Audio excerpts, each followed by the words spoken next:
Next, let's get into content. Now, without content, there's no way that you can rank. You just can't have a website that's all graphics and expect to rank on a given topic. You need to provide valuable content. Now, there's a lot that goes into this. So one, do your keyword research. What are users searching that you can help address? There's a lot of tools that you can help out with the keyword research. One of the tools that we love at Rise Marketing Group and we use on behalf of our clients as well as on behalf of ourselves is SEMrush, and they have a keyword magic tool. So for example, if I take a look at Rise, for example, and let's say I want to write maybe I have a page that just is all about marketing agency.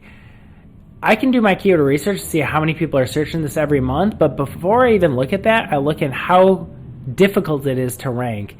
If SEMrush is saying it's going to be super hard, I'm not even going to touch that keyword because it's going to be insanely hard. Now, a recent example, if I do a search for Shopify marketing agency, we're able to do our keyword research and identify areas where, okay, there's actually some decent volume, or call it 500 plus people search this every month, and SEMrush is actually saying it's pretty easy. It's saying it's easy because it's not as competitive. So that just told me, all right, if I'm going to create content, focus on relevant content that's relevant for my business and areas that we actually have an opportunity to rank for. There's no way I'm going to start writing content where some of the tools like SEMrush is saying it's going to be hard. So start off with doing your keyword research. Don't just start writing for the sake of writing. Otherwise, you're just gonna spin your wheels, and who knows how well that's gonna work out. Then write content that addresses their questions. So on this Shopify marketing agency example, I'm gonna probably create a page that goes into all about marketing Shopify websites. Maybe have a FAQ section. And really just create some really good content and think about what users may want to know about that topic that you should write about. Also, when you're writing content, don't just have a block of text. Have it be engaging.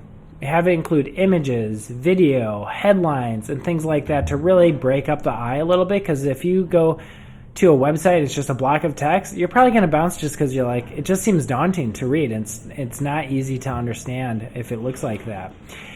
And when you add in content, it works. This is our SEO at Rise Marketing Group.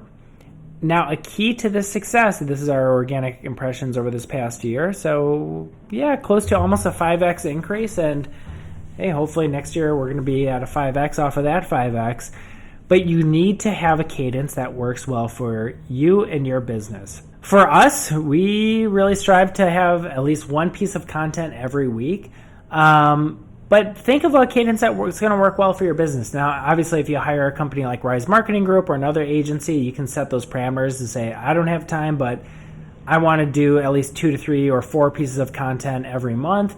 Stick to it. Just stick with a cadence that works well and stick to that timeline. And if you continue at it, it's going to work really well for you, as you can see right here. Now, once content is published, you need to request indexation from Google. What does that mean? Google Search Console is an amazing tool that's free. You can see how well you're doing from an organic perspective. And one of the awesome things that it does is allow you to tell Google when you have new pages on your website to tell it to index it. Because if you just create a web page on your website, Google will eventually pick that up, but not all the time. And sometimes it could take weeks or even months before Google picks it up. So for example, we just posted this page yesterday, page all about e-commerce for marketing or marketing for e-commerce companies.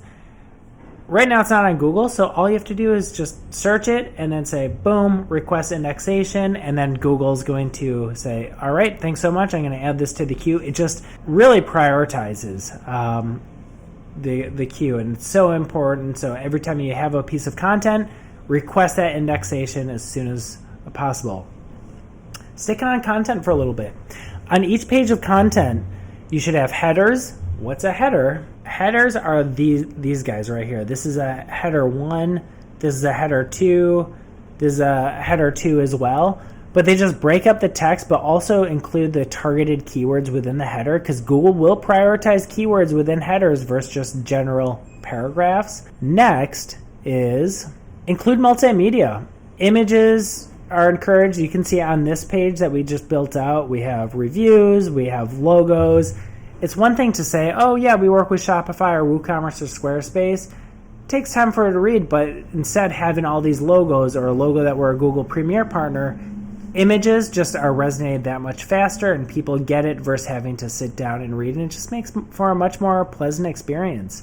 Write meta descriptions. What are meta descriptions?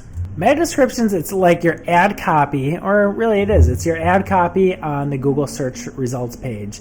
Now, this is just something that we have in our meta description to communicate what we do here at Rise. And, we have our header right here, Rise Marketing Group, led by a former Googler, which is myself.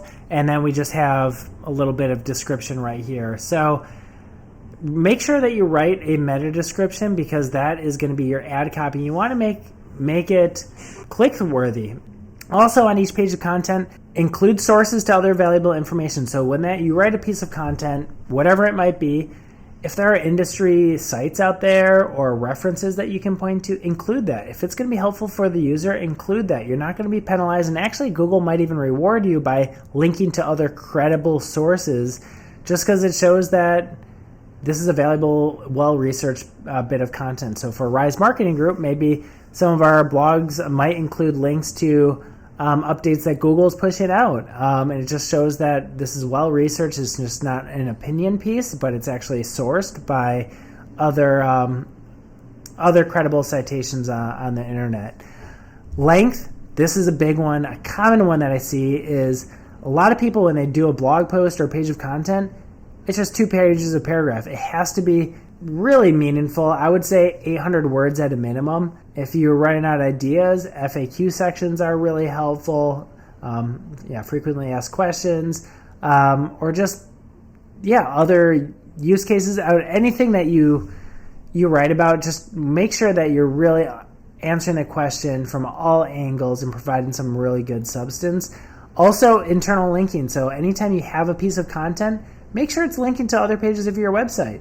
So for example, on one of our blog posts, we might say, maybe it's a blog about SEO for small businesses. I may have a call to action on that blog of, hey, contact Rise and go to the contact page, or maybe I'll have a link to somewhere else on the site. But having internal links keeps people on your website, but also gets Google deeper into your website to really understand all the pages and what pages to value the most.